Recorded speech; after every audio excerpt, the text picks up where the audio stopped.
Hi everyone, it's Jody. For those of you returning, welcome back to the channel. For those of you who are new, welcome to the Planner Pages Edit. So glad to have you here. Today I'm going to walk you all through how I intend to use my 2026 cloth and paper spiral planner. This is going to be my 2026 content planner, and I have some really neat ideas on how I want to plan and track things in this cloth and paper staple. So get comfortable, grab a favorite beverage, and let's get started.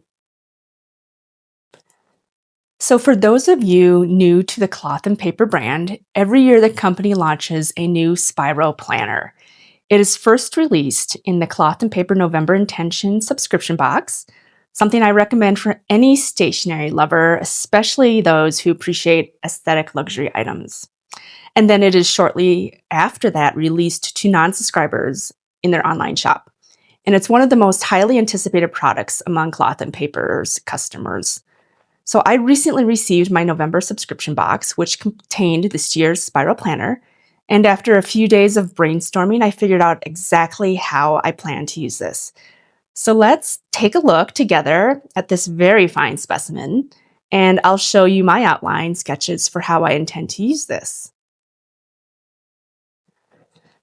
So this year, Cloth and Paper included in their November subbox this spiral planner, along with this beautiful curator journaling card.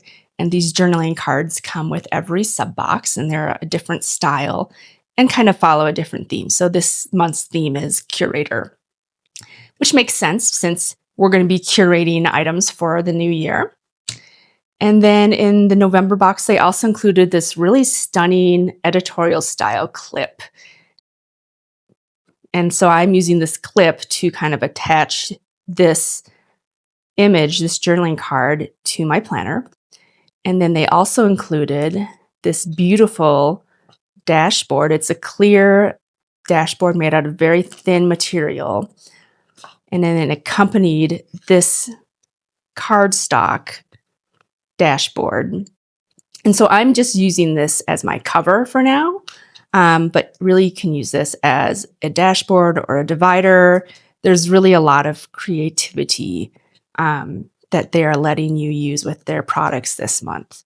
So for now, I'm just keeping everything as such, but I am going to return to this. I think I'm going to personalize my cover a little bit more. I just don't have any ideas right now since this box is still so very new. But let's just start. Let's take a little look at what this planner looks like. So let's start with this yearly overview in their planner. You'll see I have some temporary placeholder notes that I've just put in here on a transparent sticky note. These are just to outline my ideas for me before I actually start using this planner. It's a system I have used that really prevents me from making mistakes when I start writing in this planner. So you'll see these little notes throughout the planner today, but just know that when this is final and the design is complete, this won't be here. So anyways, this is the yearly overview. You've got each month of the year on these 2 pages.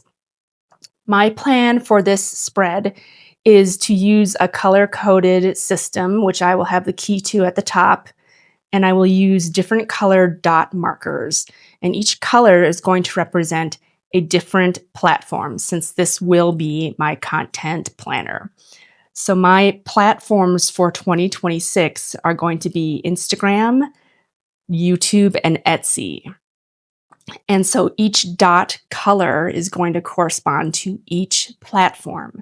And I'm just going to use that dot marker to highlight specific dates as it pertains to my content planning for the year. So some examples of dates that I might want to hire would include any affiliate PR dates, any Etsy launches or updates that I plan for my shop. And since I do travel a lot for work, I am also going to mark off travel dates because when I'm traveling, content does slow down just because my work schedule is so crazy. So that's how I envision using this first section of the planner. with this yearly overview. Another thing that Cloth and Paper included in their November sub-box are these very thin, clear dividers, and we get one for each month. It's really minimalist and simple, but I think it's also very stunning. I love the aesthetic design for this. And so, of course, these are going to lie on top of any new monthly cover, per se. So here's January. So before I show you how I intend to use these pages, I first want to give you a glimpse of what the pages look like blank before I fill them out. So for each month, you're going to have at the start one blank page for notes and then a place for monthly goals. And followed by those monthly goals, you'll have some important dates, a place to list your priorities, a place to track bills that are due for the month, and a checklist. And one thing I want to point out about these goals, you've got 8 boxes, which means you have 8 goals that you can fill and use. I don't plan to use all 8 squares, so I'm going to show you eventually how I'm going to utilize the boxes that I don't fill out. But you do have the option to use up to 8 goals for the month, which is pretty generous and something that I think a lot of you will actually be using. So now that you've seen this layout empty and blank, let me just show you a little mock-up I've done of how I plan to fill out these 2 pages for January. So again, everything you see here is just a temporary placeholder. They're to serve as notes for myself for when I do actually start writing on these pages. So let's just start with what is the blank page. Here, I intend for January to list out my yearly goals. So some of the things that I'm going to, I think, put down and visualize for the year are any affiliate goals I have, as well as goals for my Etsy shop, and then my YouTube goals. And then any empty space that will be on this page will be filled in with a quote and some deco. But I do still want to kind of keep this as minimal as possible because I love that look. And I think this is just designed for that type of aesthetic. As for the January goals page, as I mentioned, you've got 8 boxes, which you can fill up with up to 8 goals, but I'm only going to use half of these boxes. And then the other half, I'm probably going to fill out with some sort of deco. I may or may not keep these decorative page flags in. These also came in the November sub box from Cloth and Paper. I do kind of like how they look here. So we'll see, they may just serve as deco, but for now they're placeholders for this boxes that I won't fill in.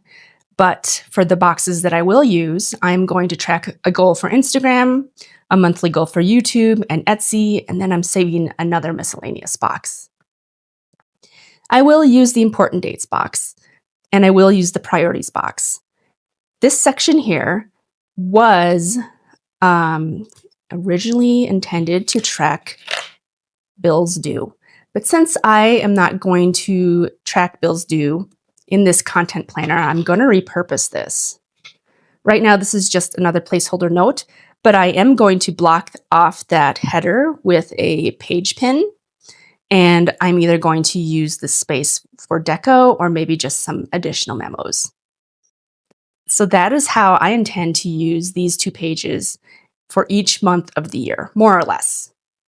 I may do some personalization or some tweaks as time goes by, but generally speaking, this is how I envision each blank page and goal page for each month of the year to look like. Moving on, each month you're going to have a blank calendar. And like the yearly overview at the beginning of the planner, I'm going to use this space to note any deadlines associated with my content or special dates that I want to keep track of. Now, because the first section of this, which is going to sort of serve as a year at a glance, is only going to have color-coded dots, I'm just going to use this space to add a little more details. And then, of course, I'll add some deco as well. So I don't know about you, but usually with most cloth and paper inserts, including their spiral planner, they tend to provide way more blank note pages than I personally need. And in fact, the November sub box also included an extra set of blank note pages for subscribers to just plug in to the planner as they need. And I know a lot of people use those and go through a lot of those throughout the year. I tend not to. But to be honest, um, while I have been known to keep unneeded note pages blank, it's always sort of bothered me to do so. I've always felt obligated to find a way to fill any empty pages, even if I don't have a particular need for them. And I will say it's perfectly fine to have unused pages in one's planner. I know this, but it's just a weird neurotic quirk of mine, I guess, that I feel compelled to fill these pages up and not have any empty. But I'm excited to say that this year I've actually figured out a way to use these empty pages in a functional way. So each month, you can see here, I've just got some placeholder notes on my transparent sticky notes. Each month, I'm going to use these 2 blank pages for the same purposes. And I'm going to dedicate these pages to some bullet journal style tracking. So I'm going to start with this page on the left. This is going to serve as a monthly content log. So I plan to have a column for the date, a column for the day of the month, and then a column for my Instagram, YouTube channel, and then another column that is blank. And in this column, I'm just going to write down a detailed description of the content I post. I'll mark the date, I'll mark the day, I will tick off whether the content is for Instagram or YouTube. And then at the end of this month, this is just going to serve as a nice and neat log of everything that I posted every single day and on what channel I posted it. This other blank page is going to require me to turn the planner this way. I plan to use this page to set up a YouTube and Instagram growth tracker. I'm going to be really curious about how my subscriber and followers ebb and flow throughout the year. And I thought doing this on a monthly basis could be really neat and represent some interesting data. So the way I've mapped this out on my sticky note, I don't know if you're going to be able to see it very well, but the vertical line, which I'll probably draw here, will mark numbers, and that's going to track the subscribers for each channel. Along the horizontal bottom side, I'm going to have the days of the month. And then I'm going to track follower and subscriber growth for each day and for each channel. So for my YouTube channel, I'm going to have dots, and they're going to be connected by a solid line. For Instagram, I'm going to use X's instead of dots, and they're going to be tracked using dashes. So I think this will not only be really interesting in terms of tracking my social media growth, but also from an aesthetic point of view, it's going to break up what is going to be a very text-heavy planner with some very interesting visuals. So I'm excited about this for a number of reasons, and I will show you all what this looks like as soon as I have it set up. But for now, this is kind of just the vision of what I want to do with this extra blank page. So let's move to the weekly calendar section of this planner. What I have before you is just a blank spread, so you can see what this looks like before it's filled in. You'll notice you have the date range for the week at the top and a Monday start. On one side of the page, you're going to have blank boxes for each day of the week. And then on the other side, you're going to have this grid box. Then you've got a lot of extra space for extra notes. This looks like it could be a checklist, but really you can use it however you want. And then some additional space for memos.